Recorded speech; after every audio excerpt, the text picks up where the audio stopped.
नमस्कार दोस्तों, बालाजी स्टडी अड्डा में आपका स्वागत है। सीटेट अपर प्राइमरी कक्षा 6, 7, 8 एनसीईआरटी बेस्ड सामाजिक अध्ययन के डेली 20 प्रश्न हम आपको करा रहे हैं। तो आज हम देखेंगे इसका पार्ट नंबर 56 यानी कि 56। इससे पहले हमने देखा था कल इसका पार्ट नंबर 55, जो कि आपको साइड में आई बटन में पिछला वाला वीडियो मिल जाएगा, उस पर क्लिक करके आप देख सकते हैं। Complete playlist CTET upper primary social science नाम से मिल जाएगी, जहां पर इससे पहले के सभी पार्ट आप देख सकते हैं। और ये वीडियो हम देखते हैं डेली दोपहर 3 बजे, तो आप लाइव आकर भी ये वीडियो देख सकते हैं। चलिए शुरू करते हैं प्रश्न से। सबसे पहले बात करते हैं पिछले वाले वीडियो में जो मैंने प्रश्न पूछा था उसके उत्तर की। तो प्रश्न क्या था? निम्नलिखित में से कौन सा ग्रह नहीं है, आपको बताना था। शनि, प्लूटो, शुक्र या मंगल, 4 ऑप्शन थे। आपको छांटना था कि इन चारों में से कौन सा ग्रह जो है वो नहीं है। चलिए बात कर लेते हैं उत्तर की। तो आपका कौन सा सही होगा? ऑप्शन नंबर बी, प्लूटो जो है वो बिल्कुल सही हो जाएगा। तो प्लूटो आपका जो ग्रह है उसकी श्रेणी में आता था, परंतु सन 2006 में इसे ग्रह की श्रेणी से हटा दिया गया था। तो यहां से ये सन आपको ध्यान में होना चाहिए। प्लूटो की खोज की बात करें कब हुई थी, तो 1930 में प्लूटो की खोज जो है वो हुई थी। और किसने की थी? तो अमेरिकी वैज्ञानिक थे जिनका नाम था क्लाइड डब्ल्यू टॉम बाग। तो टॉम बाग मैं यहां पर लिख देता हूं, टॉम बाग। तो ये जो है इनका नाम था जिन्होंने इसकी खोज जो है वो की थी। और पहले इस ग्रह को मैंने बताया मान लिया गया था, परंतु 2006 में वैज्ञानिक जो है इन्होंने जो ग्रह है उसकी श्रेणी से इसे हटा दिया था। और इसके अलावा यदि ये बात की जाए कि जो प्लूटो ग्रह है इसको ग्रह से तो हटा दिया गया, पर उसके बाद किस में रखा गया? तो इसे अब बौना ग्रह की जो श्रेणी है उसमें जो है वो रख दिया गया। बौना ग्रह में आपके और भी आते हैं, जैसे कि एरिस आता है, आपका हाउमेया आता है, माके नाम से एक नाम है, वो भी इसमें ही आता है। तो अलग अलग नाम है। चलिए देखते हैं अब अपने इस वीडियो के प्रश्न।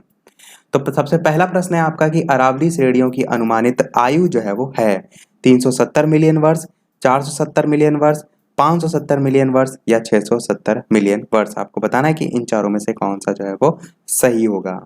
ऑप्शन ए, बी, सी या डी। चलिए बात करते हैं उत्तर की कौन सा सही होगा। चलिए बात करते हैं उत्तर की कौन सा सही होगा।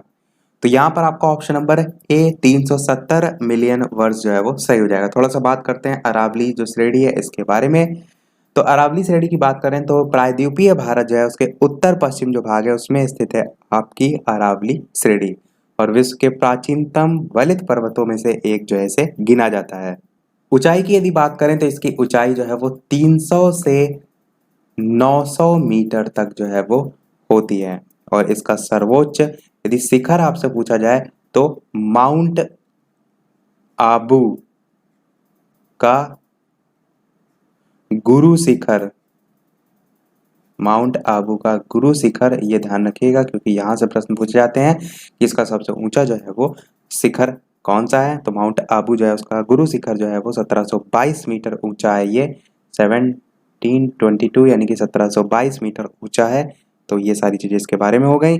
चलिए देखते हैं अपना अगला प्रश्न। दूसरा प्रश्न कह रहा है निम्नलिखित में से किस वर्ष में ब्रिटिश कंपनी ने हुगली नदी के तट पर एक किले का निर्माण करना शुरू किया?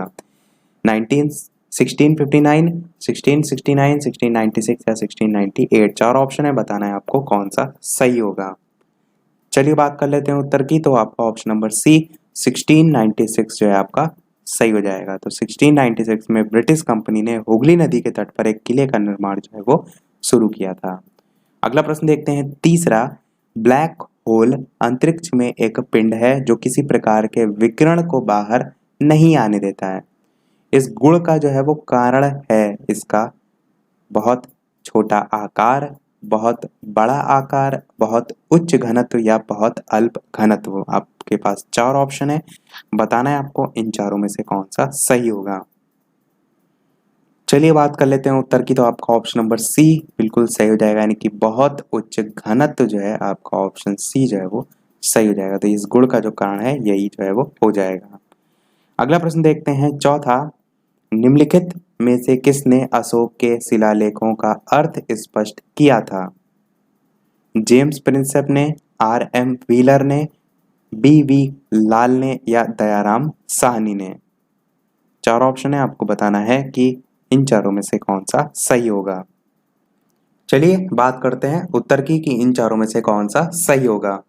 Option A B C D. बात कर लेते हैं उत्तर की, तो किसने अशोक के शिलालेखों का अर्थ स्पष्ट किया था? आपका जेम्स प्रिंसेप जो है वो सही हो जाएगा। तो जेम्स प्रिंसेप जो है इन्होंने 1837 ईस्वी में जेम्स प्रिंसेप जो है इन्होंने जो अशोक के अभिलेख हैं उसको पढ़ने में कह सकते हैं सबसे पहले सफलता प्राप्त की थी, या कह सकते हैं अशोक के जो शिलालेख है उनका अर्थ जो है वो स्पष्ट किया था। अब यहाँ पर जो अशोक के शिलालेख की बात की गई है, इनकी बात करें तो अशोक के जो शिलालेख हैं ये आपके 4 लिपियों में जो है वो मिलते हैं। कौन कौन सी? एक है आपकी ब्राह्मी, दूसरी है आपकी अरामेक, तीसरी है खरोष्ठी और चौथी है यूनानी।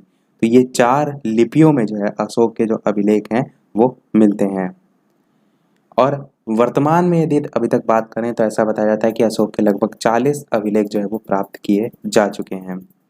चलिए देख लेते हैं अपना अगला प्रश्न, 5वां। वर्ष 1671 में स्थापित फोर्ट विलियम का विकास किस शहर के रूप में हुआ था? हैदराबाद, कलकत्ता, बंबई या मद्रास? 4 ऑप्शन है, आपको बताना है इन चारों में से कौन सा सही होगा। चलिए बात करते हैं उत्तर की कि कौन सा सही होगा। Option A B C D है। चलिए बात करें उत्तर की, तो आपका ऑप्शन नंबर बी कलकत्ता आपका सही हो जाएगा। तो 1671 में स्थापित जो फोर्ट विलियम कॉलेज है उसका विकास कलकत्ता में जो है वो हुआ था।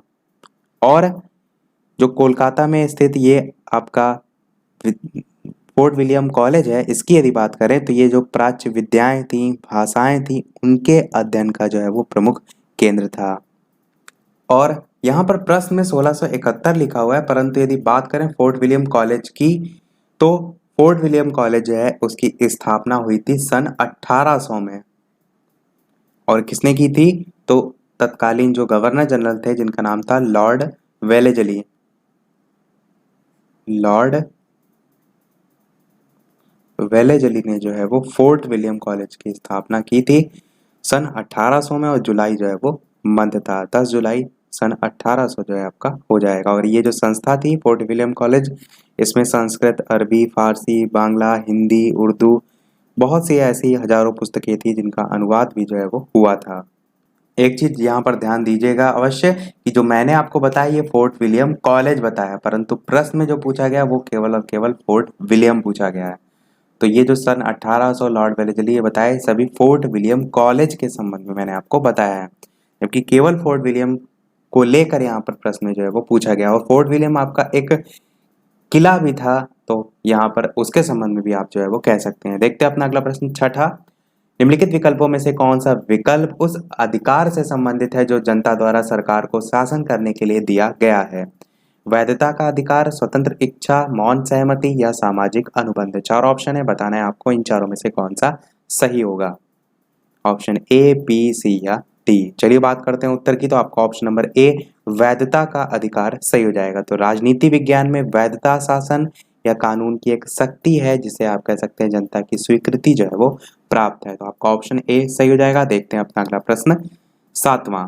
देश का कौन सा शहर सन सिटी के नाम से विख्यात है? अच्छा प्रश्न है, आपको बताना है कि सन सिटी के नाम से किसे जाना जाता है? जोधपुर को, कन्याकुमारी को, पुरी को या कोहिमा को?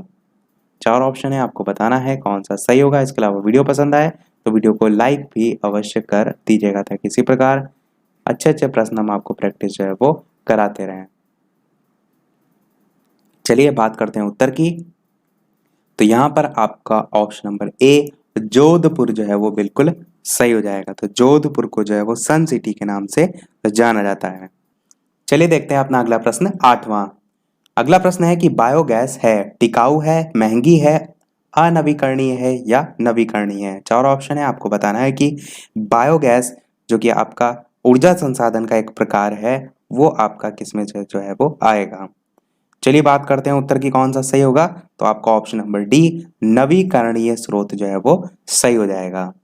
और बात करें कि नवीकरणीय स्रोत क्या होते हैं, तो आप कह सकते हैं जो प्रदूषण कारक भी नहीं होते हैं, या कह सकते हैं उनका यूज आप बार बार कर सकते हैं, जैसे कि आपका सौर ऊर्जा होता है, पवन ऊर्जा होता है, जल विद्युत ऊर्जा होता है, ज्वारीय ऊर्जा होता है, बायोगैस है ही आपका जैव ईंधन होता है। तो ये अलग अलग आपके नवीकरणीय ऊर्जा के स्रोत हो जाएंगे। और अनवीकरणीय इसके जस्ट अपोजिट जो कि आप यूज़ करें और जो है वो एक टाइम बाद ख़त्म हो जाए, जैसे कि आपका प्राकृतिक गैस है या पेट्रोल है, वो सभी आपके अनवीकरणीय स्रोत में आते हैं।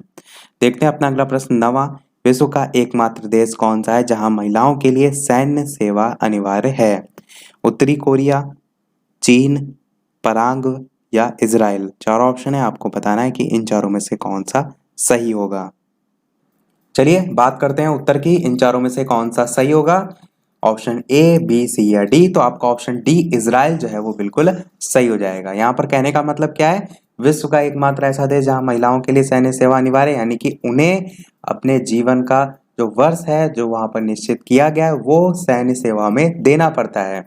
इजराइल में यदि बात करें तो पुरुषों के लिए जो है ये 3 वर्ष, और यदि बात करें महिलाओं की तो उनके लिए 2 वर्ष जो है उसके लिए चुना गया है। सेना को अपनी सेवाएं देना वहां पर अनिवार्य है। आपका ऑप्शन डी सही हो जाएगा। देखते हैं अपना अगला प्रश्न 10वां, फारसी दरबार के ऐतिहासिक दस्तावेजों में मुस्लिम सुल्तानों को माना गया है? भगवान माना गया है, भगवान की छाया माना गया है, भक्त माना गया है या बादशाह माना गया है? 4 ऑप्शन है, आपको बताना है कौन सा सही होगा। चलिए बात करते हैं उत्तर की, आपका कौन सा सही होगा। तो ऑप्शन नंबर बी, भगवान की छाया जो है वो सही हो जाएगा। इसके बारे में यदि बात करें तो आप कह सकते हैं कि जो मुस्लिम बादशाह हैं और जो सुल्तान है उन्होंने दावा कभी नहीं किया कि वे भगवान के अवतार है, लेकिन जो फारसी अदालत है उसके इतिहास में उन्हें भगवान की छाया के रूप में जो है वो वर्णित किया गया है। अगला प्रश्न देखते हैं 11वां, भारत में अंतरिक्ष आयोग तथा अंतरिक्ष विभाग की स्थापना कब की गई थी? 1956 ईस्वी में, 1962 ईस्वी में, 1969 ईस्वी में या 1972 ईस्वी में? अंतरिक्ष आयोग तथा अंतरिक्ष विभाग की स्थापना के संबंध में यहाँ पर प्रश्न पूछा गया है। चलिए बात करते हैं उत्तर की, इन चारों में से कौन सा सही होगा। तो आपका ऑप्शन नंबर डी 1972 जो है वो सही हो जाएगा। उसके साथ साथ मंथ भी आप याद रख सकते हैं। तो जून 1972 में अंतरिक्ष विभाग की स्थापना जो है वो की गई थी। और यदि बात की जाए भारतीय अंतरिक्ष अनुसंधान संगठन, भारतीय अंतरिक्ष अनुसंधान संगठन यदि आपसे पूछा जाए तो उसकी स्थापना अगस्त 1969 में जो है वो की गई थी, परंतु भारत सरकार द्वारा अंतरिक्ष आयोग का गठन जून 1972 में जो है वो किया गया था और अंतरिक्ष विभाग की भी स्थापना कह सकते हैं की गई थी। और उसी के साथ साथ जून 1972 में स्थापना तो हो गई, परंतु कुछ महीनों बाद यानी कि सितंबर 1972 में इसरो को अंतरिक्ष विभाग के अंतर्गत जो है वो लाया गया था। इसरो को अंतरिक्ष विभाग के अंतर्गत लाया गया। अगला प्रश्न देखते हैं 12वां, निम्नलिखित में से कौन सा क्षेत्र वातावरण की सुरक्षात्मक परत के रूप में जाना जाता है? मध्यमंडल, तापमंडल, समतापमंडल या वायुमंडल? आपको बताना है कौन सा जो है वो सही होगा। चलिए बात करते हैं उत्तर की, तो आपका ऑप्शन नंबर सी समताप मंडल जो है वो सही हो जाएगा। तो ओजोन परत समताप मंडल जो है उसके सबसे ऊपरी हिस्से में होती है और यही पृथ्वी पर आप कह सकते हैं सूर्य से आने वाली जो हानिकारक पराबैंगनी किरणें हैं उससे हमारा पर्यावरण की रक्षा करती हैं। तो इसलिए आप कह सकते हैं कौन सा क्षेत्र वातावरण की सुरक्षात्मक परत के रूप में जाना जाता है? तो समताप मंडल आपका सही हो जाएगा। अगला प्रश्न देखते हैं 13वां, भारतीय ज्ञानपीठ पुरस्कार का प्रारंभ कब हुआ?